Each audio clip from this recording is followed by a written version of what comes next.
চলচ্চিত্র দেখে রোমাঞ্চের নেশায় বুঁদ হয়ে ডাকাতির চেষ্টা। প্রায় ৩ ঘন্টার অভিযানে কেরানীগঞ্জের রূপালী ব্যাংকে জিম্মি ঘটনার অবসান, আটক ৩ জনই কিশোর তরুণ। ব্যাংকের সেকেন্ড ম্যানেজার বাবু ও আমাকে ফোন দিচ্ছে, আমাদের ব্যাংকে ডাকাত করেছে। এলাকার লোকজন ভিড় জমায়, নিচে কেসি গেটা ছিল ব্যাংকের নিচে, ওইটা যে তালা মেরে দিয়েছিল। আমাদের নেগোসিয়েশনের ফলে এই নাটকের অবসান ঘটেছে। আমাদের টাকা পয়সার কোনো ক্ষয়ক্ষতি হয়নি, গ্রাহকের আমানতেরও কোনো ক্ষয়ক্ষতি হয়নি।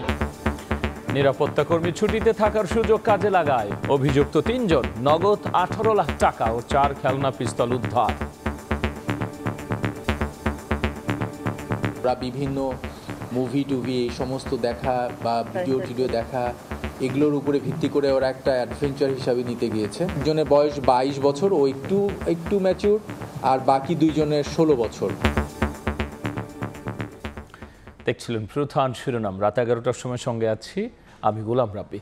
এবার অন্যান্য শীর্ষ সংবাদ। বাংলাদেশের সম্পদের দিকে অনেকের লোভনীয় দৃষ্টি আছে বললেন তারেক রহমান। সার্বভৌমত্বের জন্য সংগ্রামের ঘোষণা, আলোচনা করে ভোটের তারিখ দেওয়ার আহ্বান মির্জা ফখরুল। ৭১-এর অমীমাংসিত ইস্যু সমাধানে পাকিস্তানের প্রতি আহ্বান প্রধান উপদেষ্টার। বিবেচনার আশ্বাস শাহবাজের। কায়রোয় বৈঠকে সম্পর্ক জোরদারে একমত ২ নেতা। আমি জানি না আমার হাজবেন্ডের লাশটা কোথায় গেল। আমাদের বাবার বিচার আমরা চাই, বিশ্বাস আমরা বিজয় হব ইনশাআল্লাহ। পিলখানা হত্যার ঘটনায় এবার বিশেষ ট্রাইব্যুনালে অভিযোগ স্বজনদের। আসামি শেখ হাসিনা, মইনিউ সহ ৫৮ জন, ন্যায় বিচারের আশা। গণহত্যা ধামাচাপা দিতেই শেখ হাসিনার নির্দেশে বন্ধ করা হয়েছিল ইন্টারনেট। তদন্ত সংস্থাকে স্বীকারোক্তি পলকের। ৩ কর্মকর্তাকে জিজ্ঞাসাবাদের অনুমতি ট্রাইব্যুনালের। এবং নির্বাচন কমিশনে এনআইডি সেবায় সক্রিয় দালাল চক্র। দুদকের অভিযানে মিলেছে ঘুষ লেনদেনের প্রমাণ। আটক ২, জড়িত কর্মকর্তারাও।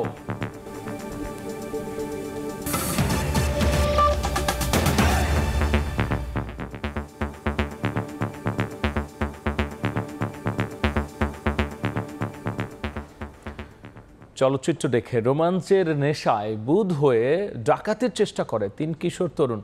প্রায় ৩ ঘন্টা পর কেরানীগঞ্জের রূপালী ব্যাংকের একটি শাখায় জিম্মি ঘটনার অবসান হয়। আটক ৩ জনের কাছ থেকে উদ্ধার করা হয়েছে ১৮ লাখ টাকা ও ৪টি খেলনা পিস্তল। জিম্মি থাকা কর্মকর্তা কর্মচারীদেরও নিরাপদে বের করে আনা হয়। এতে কোনো হতাহতের ঘটনা ঘটেনি। ঘটনার শুরু বৃহস্পতিবার দুপুরের দিকে। ঢাকার কেরানীগঞ্জের চুনকটিয়ার রূপালী ব্যাংকের জিঞ্জিরা শাখার ভেতরে গ্রাহক সেজে হঠাৎই ঢুকে পড়ে ৩ ডাকাত। অস্ত্র উঁচিয়ে ভয় দেখানোয় ঘটনা আঁচ করতে পেরে স্থানীয় জনতা ব্যাংকের দরজা বন্ধ করে দেয়।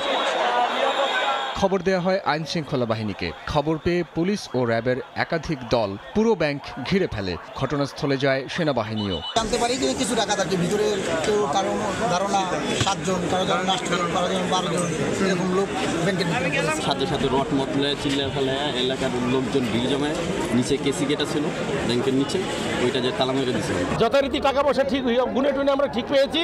এখন রবিবার থেকে আপনাদের প্রতি আকুল আবেদন থাকবে, আপনারা কোনো ভয়ভীতি পাবেন না। রবিবার থেকে নিয়মিতভাবে লেনদেন করবেন। আইন শৃঙ্খলা বাহিনীর উপস্থিতি টের পেয়ে ব্যাংকের ভেতরে থাকা ১০ কর্মকর্তা কর্মচারীকে জিম্মি করে ১৫ লাখ টাকা মুক্তিপণ ও নিরাপদে প্রস্থানের দাবি করা হয়। তবে আইন শৃঙ্খলা বাহিনী আত্মসমর্পণের প্রস্তাব দেয়। প্রায় ৩.৫ ঘন্টার টানটান উত্তেজনার পর ভেতরে থাকা ৩ জন আত্মসমর্পণ করে যৌথ বাহিনীর কাছে। জমা দেয় সঙ্গে থাকা ৪টি অস্ত্র। পরে আইনশৃঙ্খলা বাহিনীর সহায়তায় নিরাপদে বের করা হয় ব্যাংকের ভেতরে থাকা কর্মকর্তা ও কর্মচারীদের। সাড়া দিয়েছে তারা, আমাদের নেগোসিয়েশনের ফলে এই নাটকের অবসান ঘটেছে। অস্ত্রগুলো পরীক্ষা করে দেখা যায় সবগুলোই খেলনা পিস্তল। ডাকাতদের সঙ্গে থাকা ব্যাগ থেকে উদ্ধার করা হয় ১৮ লাখ টাকা। ৩ ডাকাতের ২ জনের বয়সী ১৮ বছরের নিচে। জিজ্ঞাসাবাদের সামনে আসে পুরো ঘটনা। একজনের বয়স ২২ বছর, ও একটু ম্যাচিউর, আর বাকি ২ জনের ১৬ বছর। তো ওদেরকে আসলে একদম অপরাধী একবারে ফাইনালি বলা ক্ষেত্রে আমাদের জায়গা থেকে আমার মনে হচ্ছে যে তারা কোনোভাবে মিসগাইডেড। আমরা ওইটা নিয়ে খতিয়ে দেখছি। সংবাদ সম্মেলনে পুলিশ জানিয়েছে চলচ্চিত্র দেখে রোমাঞ্চের নেশায় তারা এই ডাকাতি করে। শখ ছিল আইফোন কেনা। যতক্ষণ ওদের সাথে কথা বললাম তাতে মনে হয়েছে ওরা বিভিন্ন মুভি টুভি এই সমস্ত দেখা বা ভিডিও টিডিও দেখা, এগুলোর উপরে ভিত্তি করে ওরা একটা অ্যাডভেঞ্চার হিসাবে নিতে গিয়েছে। ডাকাতির পেছনে অন্য কারো প্ররোচনা আছে কিনা খতিয়ে দেখছে পুলিশ। সাইফুল রুদ্র, সময় সংবাদ, কেরানীগঞ্জ, ঢাকা। বাংলাদেশের সম্পদের দিকে অনেকের লোভনীয় দৃষ্টি আছে মন্তব্য করেছেন বিএনপির ভারপ্রাপ্ত চেয়ারম্যান তারেক রহমান। বৃহস্পতিবার এক কর্মশালায় ভার্চুয়ালি যুক্ত হয়ে তিনি বলেছেন, সার্বভৌমত্ব রক্ষায় সংগ্রাম চালিয়ে যেতে হবে। এদিকে দলটির মহাসচিব বলেছেন, সব দলের সাথে আলোচনা করে নির্বাচনের দিনক্ষণ চূড়ান্ত করতে হবে। রাষ্ট্র কাঠামো মেরামতের ৩১ দফা নিয়ে নরসিংদী, মানিকগঞ্জ ও মুন্সিগঞ্জ জেলার কর্মশালায় ভার্চুয়ালি যুক্ত হন বিএনপির ভারপ্রাপ্ত চেয়ারম্যান তারেক রহমান। তিনি বলেন, বাংলাদেশের সম্পদের দিকে অনেকেই লোভনীয় দৃষ্টি নিয়ে তাকিয়ে আছে। এই দেশের অর্থ সম্পদ, এই দেশের প্রাকৃতিক সম্পদ অনেকে লোভ দৃষ্টিতে তাকিয়ে থাকে। এটি গণতন্ত্রের পক্ষের যুদ্ধ, এটি স্বাধীনতা সার্বভৌমত্বের পক্ষের যুদ্ধ। এই যুদ্ধে যদি জয়ী থাকতে হয়, অনবরত আমাদেরকে সংগ্রাম চালিয়ে যেতে হবে। এখন সংগ্রাম দেশের স্বাধীনতা রক্ষার সংগ্রাম, সার্বভৌমত্ব রক্ষার সংগ্রাম, একই সাথে দেশ গড়ার সংগ্রাম শুরু হয়েছে। তিনি আরো বলেন, দেশ ও বিএনপির বিরুদ্ধেও ষড়যন্ত্র চলছে। এদিকে সকালে সংবাদ সম্মেলনে মির্জা ফখরুল ইসলাম আলমগীর বলেন, নির্বাচনের সময়সীমা নিয়ে প্রধান উপদেষ্টা ও প্রেস সচিবের বক্তব্য পরস্পর বিরোধী। সব দলের সঙ্গে কথা বলে নির্বাচনের দিনক্ষণ চূড়ান্ত করার দাবি জানান বিএনপি মহাসচিব। ডক্টর মোহাম্মদ ইউনূস নির্বাচনের সম্ভাব্য সময়সীমা 2025 সালের শেষ অথবা 2026 সালের প্রথম অংশ অনুষ্ঠানের কথা বলেন, যা একেবারেই অস্পষ্ট। অথচ তার প্রেস সচিব বলেন 2026 সালের জুন মাসের মধ্যে নির্বাচন অনুষ্ঠিত হবে, যা পরস্পর বিরোধী। এই ধরনের পরস্পর বিরোধী বক্তব্য আরও বিভ্রান্তি সৃষ্টি করবে। যেহেতু নির্বাচন কমিশন গঠিত হয়ে গেছে, সেহেতু নির্বাচন অনুষ্ঠানের বিলম্বের প্রয়োজন নেই। ওই সংবাদ সম্মেলনে সংবিধানের ৫ম সংশোধনী আংশিক বাতিল ইস্যুতেও নিজেদের অবস্থান তুলে ধরে বিএনপি। মাননীয় আদালত সংসদের উপরে এই জন্যই ছেড়ে দিয়েছেন যে ওখানে কিছু রাজনৈতিক সিদ্ধান্তের বিষয় আছে বলে আদালত হয়তো মনে করেছেন। নির্বাচন নিয়ে কোনো বিভ্রান্তি চায় না রাজনৈতিক দলগুলো, এমন মন্তব্য করেন দলটির নেতারা। নির্বাচিত সংসদের মাইমুনা হায়দার চৌধুরী, সময় সংবাদ, ঢাকা। ৭১-এর অমীমাংসিত ইস্যু সমাধানে পাকিস্তানের প্রতি আহ্বান জানিয়েছেন প্রধান উপদেষ্টা ডক্টর মোহাম্মদ ইউনূস। মিশরের কায়রোয়ে D8 সম্মেলনের ফাঁকে শাহবাজ শরীফের সঙ্গে বৈঠকে এই আহ্বান জানিয়েছেন প্রধান উপদেষ্টা। বিষয়টি বিবেচনার আশ্বাস দিয়েছেন পাকিস্তানের প্রধানমন্ত্রী। দুই দেশের সম্পর্ক জোরদারে একমত হয়েছেন এই দুই নেতা। পরে D8-এর উদ্বোধনী আসরে বক্তব্য দেন ডক্টর ইউনূস। উন্নয়নশীল ৮ দেশের জোট D8-এর শীর্ষ সম্মেলনে যোগ দিতে বৃহস্পতিবার দুপুরে মিশরের প্রেসিডেন্সিয়াল প্যালেসে যান প্রধান উপদেষ্টা ডক্টর মোহাম্মদ ইউনূস। সম্মেলন স্থলে তাকে স্বাগত জানান মিশরের প্রেসিডেন্ট আবদেল ফাত্তাহ এল সিসি। স্বাক্ষর করেন প্রেসিডেন্সিয়াল প্যালেসের পরিদর্শন বইয়ে। 2021 সাল থেকে D8-এর চেয়ারের দায়িত্ব পালন করে আসছিল বাংলাদেশ। এবারের শীর্ষ সম্মেলনের মধ্য দিয়ে সে দায়িত্ব পেল মিশর। জোটের সম্মেলনে এর চেয়ারম্যানশিপ মিশরের কাছে হস্তান্তর করেন বাংলাদেশের প্রধান উপদেষ্টা। বলেন, আগামীর অর্থনীতিতে তরুণদের নিয়ে নতুন করে ভাবতে হবে। In times of changing world of work, we need to rediscover and reposition learning regarding youth and work for redesigning the economy of tomorrow. এর আগে দিনের শুরুতে সম্মেলনের ফাঁকে পাকিস্তানের প্রধানমন্ত্রী শাহবাজ শরীফের সঙ্গে বৈঠক করেন প্রধান উপদেষ্টা। এ সময় দুই দেশের বাণিজ্যিক ও দ্বিপাক্ষিক সম্পর্ক জোরদার করতে একমত হন দুই নেতা। চিনি শিল্প এবং ডেঙ্গু ব্যবস্থাপনার মতো নতুন ক্ষেত্রে সহযোগিতা প্রসারের ইচ্ছা প্রকাশ করেন তারা। পাশাপাশি দুই দেশের সম্পর্ক এগিয়ে নিতে ৭১-এর অমীমাংসিত সমস্যাগুলো মীমাংসা করতে পাকিস্তানের প্রতি আহ্বান জানান প্রধান উপদেষ্টা। পাকিস্তানের প্রধানমন্ত্রী বলেন, 1974 সালের বাংলাদেশ, পাকিস্তান এবং ভারতের ত্রিপক্ষীয় চুক্তিতে বিষয়গুলো মীমাংসা হয়েছে, কিন্তু যদি অন্যান্য অমীমাংসিত সমস্যা থাকে তবে সেগুলো বিবেচনা করবেন তিনি। সার্ক পুনরুজ্জীবনের বিষয়েও আলোচনা করেন দুই দেশের সরকার প্রধান। এদিকে বাংলাদেশের সঙ্গে কৌশলগত সম্পর্ক করতে পাকিস্তান আগ্রহী বলে জানিয়েছে প্রধান উপদেষ্টার প্রেস উইং। তাজওয়ার মাহমিদ, সময় সংবাদ। পিলখানা হত্যাকাণ্ডে সাবেক প্রধানমন্ত্রী শেখ হাসিনা সহ ৫৮ জনকে আসামি করে ট্রাইব্যুনালে অভিযোগ জমা দিয়েছেন শহীদ সেনা কর্মকর্তার স্বজনরা। আসামিদের মধ্যে আছেন সাবেক সেনাপ্রধান মঈনু আহমেদ এবং গোয়েন্দা সংস্থাগুলোর তৎকালীন প্রধানরাও।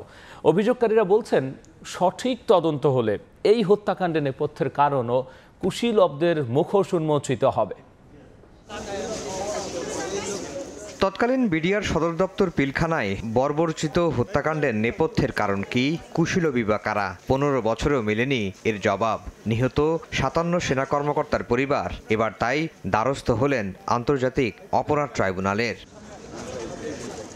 শহীদ পরিবারের সদস্যদের অভিযোগ, হত্যাকাণ্ডের নেপথ্যে ছিল দেশি বিদেশি শক্তি, ইন্ধন ছিল আওয়ামী লীগ সরকারের। পরিকল্পিত হত্যাকাণ্ডই বলবেন, হত্যাকাণ্ডই যেন হেডলাইন হয়, এটা আমার জোর দাবি। আমি জানি না আমার হাজব্যান্ডের লাশটা কোথায় গেল এবং কি করা হলো তার লাশের সাথে।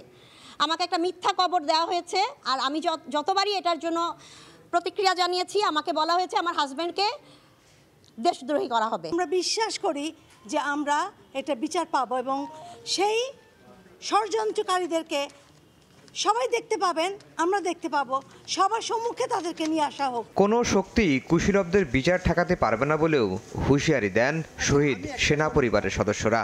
আইন পড়েছি একমাত্র একটা কারণেই, যে আমাদের বাবার বিচার আমরা চাই এবং আমাদের বাবার বিচার করে ছাড়বো। বিশ্বাস আমরা বিজয় হব ইনশাল্লাহ, আর কোন ষড়যন্ত্রকারী আমাদের থামায় রাখতে পারবে না ইনশাল্লাহ। বৃহস্পতিবার পিলখানা হত্যায় জড়িত থাকার অভিযোগে সাবেক প্রধানমন্ত্রী শেখ হাসিনা, তৎকালীন সেনাপ্রধান মঈনু আহমেদ সহ 58 জনকে আসামি করা হয়েছে।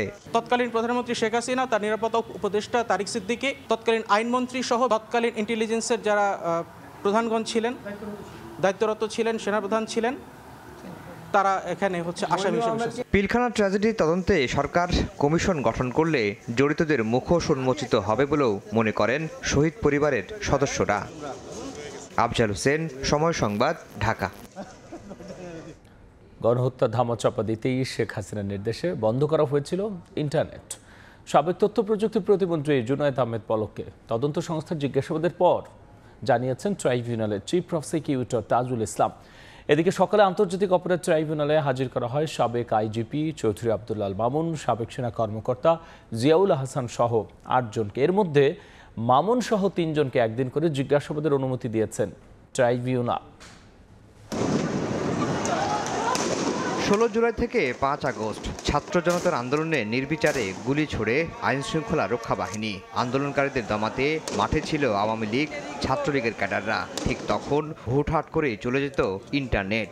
এ নিয়ে এক এক সময় এক এক কথা বলতেন তৎকালীন আইসিটি প্রতিমন্ত্রী জুনায়েদ আহমেদ পলক। 18 ডিসেম্বর জুলাই আগস্টের গণহত্যার মামলায় পলককে জিজ্ঞাসাবাদ করে ট্রাইব্যুনালের তদন্ত সংস্থা। সেখানেই পলক স্বীকার করেন শেখ হাসিনা স্বয়ং ইন্টারনেট বন্ধ করতে বলেছিলেন। এ সংক্রান্ত একটি হোয়াটসঅ্যাপ গ্রুপের কথোপকথনও হাতে এসেছে তদন্ত সংস্থার। প্রধানমন্ত্রীর কাছ থেকে নির্দেশনা আসার পরে তথ্য প্রতিমন্ত্রী নির্দেশ দিয়ে আইআইজি ইন্টারন্যাশনাল ইন্টারনেট গেটওয়ে, এই গেটওয়েদের একটা হোয়াটসঅ্যাপ গ্রুপ খোলা হয়। সেই গ্রুপে সরাসরি নির্দেশ দেওয়া হয় ইমিডিয়েটলি ইন্টারনেট শাটডাউন করো, এবং তাদেরকে এটা এনশিওর করতে বলা হয় যে করার পরে আবার জানাও যে ইট ইজ ডান।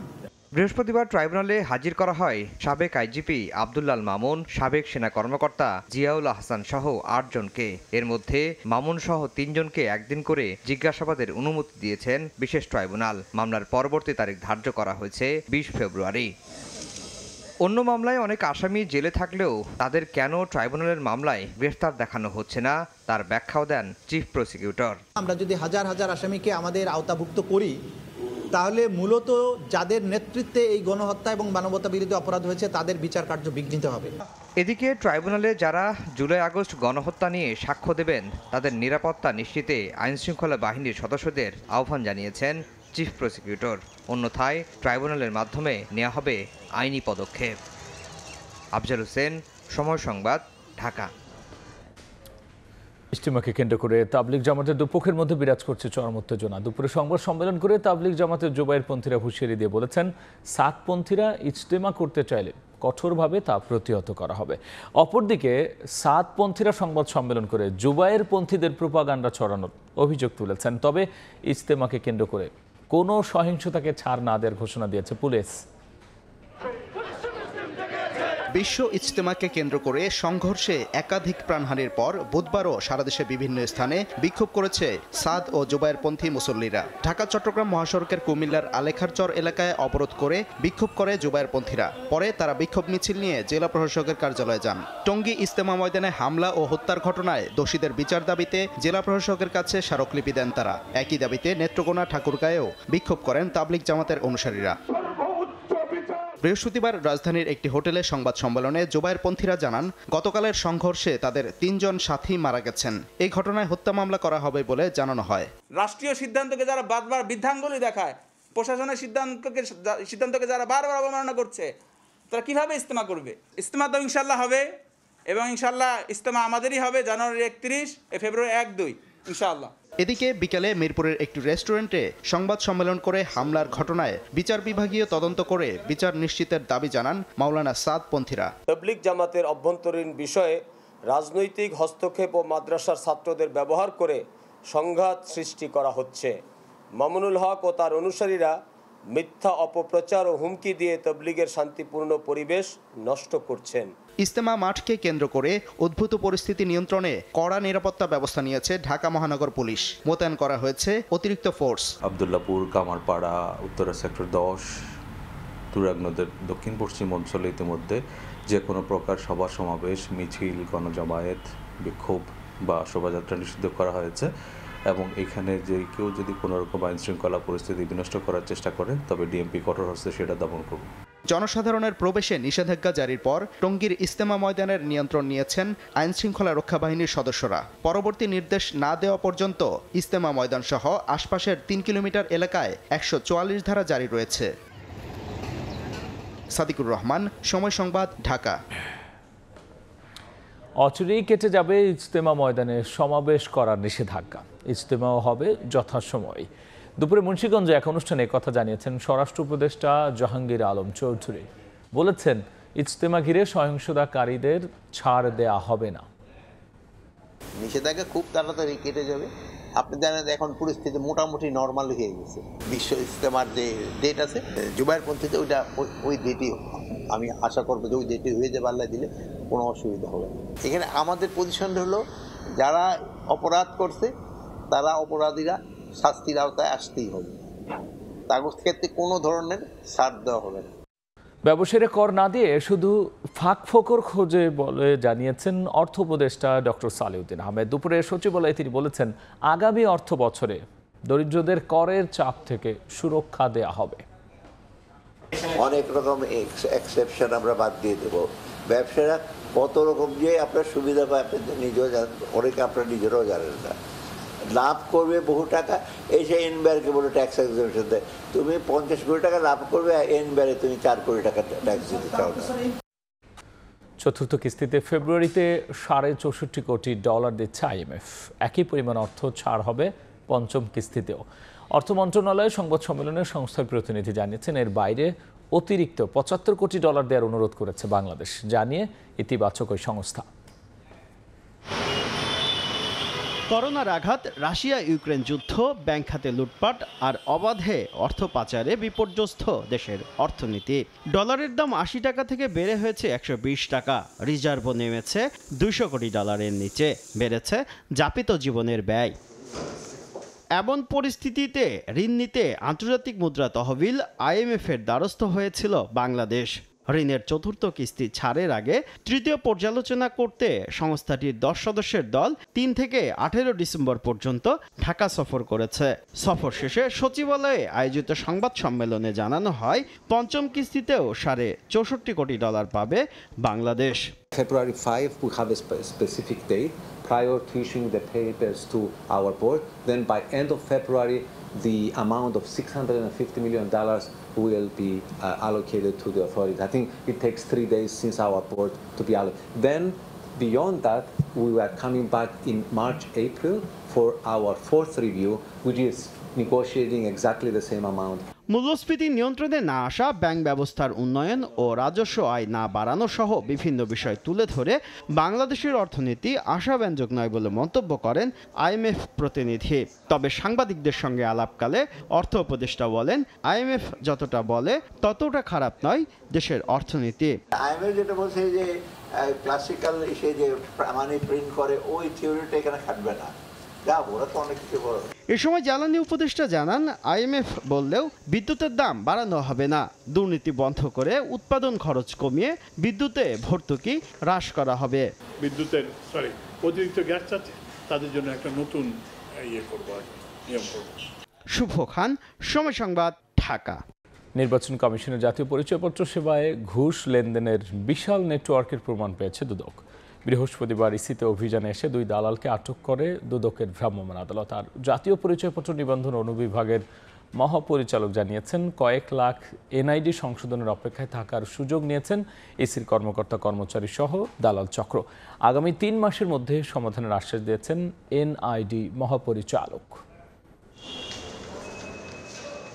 নির্বাচন কমিশনে অভিযান চালাবে দুদক, এমন বার্তা অভিযানে আসার 1 ঘন্টা আগেই নির্বাচন কমিশনে পৌঁছে দেয় দুদক। আগেভাগেই অভিযানের বার্তা জেনে যাওয়ায় নড়ে চড়ে বসেন নির্বাচন কমিশনের কর্মকর্তা কর্মচারীরা। ঘণ্টাখানেক পরই নির্বাচন প্রশিক্ষণ ইনস্টিটিউটের সামনে অভিযান চালিয়ে 2 দালালকে আটক করে প্রতিষ্ঠানটি।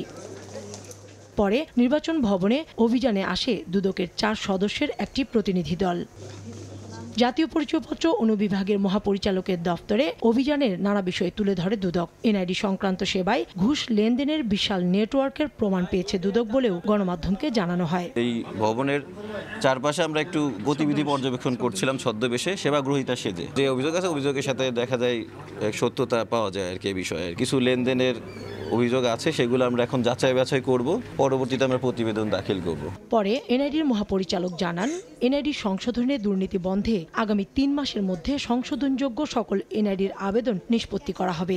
আমরা যদি এই আবেদনগুলো নিষ্পত্তি করতে পারি তাহলে আমরা একটা দিক থেকে কিছু মানুষ প্রতিকার তো পাবেনই, পাশাপাশি এই দুর্নীতির সুযোগটাও কমে আসবে। আর যারা জড়িত তাদেরকে আপনার আইডেন্টিফাই করে তাদের বিরুদ্ধে আমাদের সরকারি নিয়ম অনুযায়ী এবং রাষ্ট্রীয় যে সমস্ত আইন কানুন আছে সেই অনুযায়ী যা যা করার আমরা তা করব। এনআইডি সেবায় ঘুষ লেনদেন, গণমাধ্যমের এমন সংবাদের ভিত্তিতে ইসিতে অভিযানের সিদ্ধান্ত নেয় দুদক। কাউসারা চৌধুরী কুমু, সময় সংবাদ, ঢাকা। পদ্মা সেতু হয়ে নতুন পথে ট্রেন চালু হচ্ছে 24 ডিসেম্বর। ঢাকা থেকে খুলনা যেতে লাগবে সর্বোচ্চ 4.25 ঘন্টা। ঢাকা থেকে কাশিয়ানী হয়ে খুলনা ও বেনাপোল নতুন 2 জোড়া আন্তনগর ট্রেন দিয়ে বাণিজ্যিক যাত্রা শুরু হচ্ছে। পদ্মা সেতু হয়ে নতুন রেলপথ ধরে নড়াইল হয়ে খুলনার পথে বাণিজ্যিকভাবে রেল ছুটবে 24 ডিসেম্বর থেকে। ঢাকা থেকে কাশিয়ানী হয়ে খুলনা ও বেনাপোল রুটে নতুন 2 জোড়া আন্তনগর ট্রেন চলবে। শুরুর দিনে ঢাকা খুলনা পথে জাহানাবাদ এক্সপ্রেস এবং ঢাকা বেনাপোল পথে রূপসী বাংলার নতুন রেলপথ দিয়ে চলাচল করবে। এই ট্রেন দুটির সাপ্তাহিক বন্ধ সোমবার। দিনে 2 বার ঢাকা খুলনা ও ঢাকা বেনাপোল পথে চলাচল করবে ট্রেন দুটি। রেলপথ উপদেষ্টা নতুন ট্রেন দুটির যাত্রা উদ্বোধন করবেন। গত বছরের 10 অক্টোবর ঢাকা থেকে ভাঙ্গা পর্যন্ত 82 কিলোমিটার অংশ উদ্বোধন করা হয়। এখন ভাঙ্গা থেকে নড়াইল হয়ে যশোরের রূপদিয়া পর্যন্ত 84 কিলোমিটার চালুর মধ্য দিয়ে দেশের রেল নেটওয়ার্কে যুগান্তকারী অধ্যায় রচিত হচ্ছে। আগে দীর্ঘ সময় আমরা যমুনা পাড়ি দিয়ে যে অনেক ভোগান্তি বা কষ্ট করে আমাদের যেত, সেই কষ্টটা এখন লাঘব হবে। ফরিদপুর ভাঙ্গা হয়ে ঢাকা জংশনের সাথে খুব অল্প সময়ে এবং কম টাকায় লোকজন যাতায়াত করতে পারবে। সকালে যাবে, বিকেলে চলে আসবে। আমরা এখন যে অফিস করতে পারবো খুলনা থেকে ঢাকা, যে আবার ঢাকা থেকে খুলনা হয়ে আসবো। প্রকল্প পরিচালক জানান, 39,246 কোটি টাকার প্রকল্পে ব্যয় হয়েছে 37,401 কোটি টাকা। বিভিন্ন পর্যায়ে ব্যয় সাশ্রয় করে 1,223 কোটি টাকা বাঁচানো হয়েছে, আর 622 কোটি টাকা সাশ্রয় করা হয়েছে ডিপিপি দ্বিতীয়বার সংশোধন করে। ঢাকা থেকে ভাঙ্গা হয়ে যশোরের দিকে এতে করে স্বল্প সময়ে মানুষ যাতায়াত করতে পারবে এবং সময় যেটাই সাশ্রয় হবে। বাংলাদেশ রেলওয়ে কর্তৃপক্ষ সকল ধরনের প্রস্তুতি সম্পন্ন করেছে। র্যাক প্রস্তুতি, জনবল প্রস্তুতি, স্টেশন মেরামত সহ যত যে কাজগুলো ছিল সম্পূর্ণ শেষ হয়েছে। পদ্মা সেতু হয়ে এখন ট্রেনে ঢাকা খুলনার দূরত্ব 212 কিলোমিটার কমেছে। এই পথে ঢাকা থেকে খুলনায় যাওয়া যাবে সর্বোচ্চ 4.5 ঘন্টায়। যমুনা সেতু দিয়ে যাতায়াতের সময় লাগছে যেখানে 9.5 ঘন্টা। চন্দ্র বিশ্বাস, ববি, সময় সংবাদ।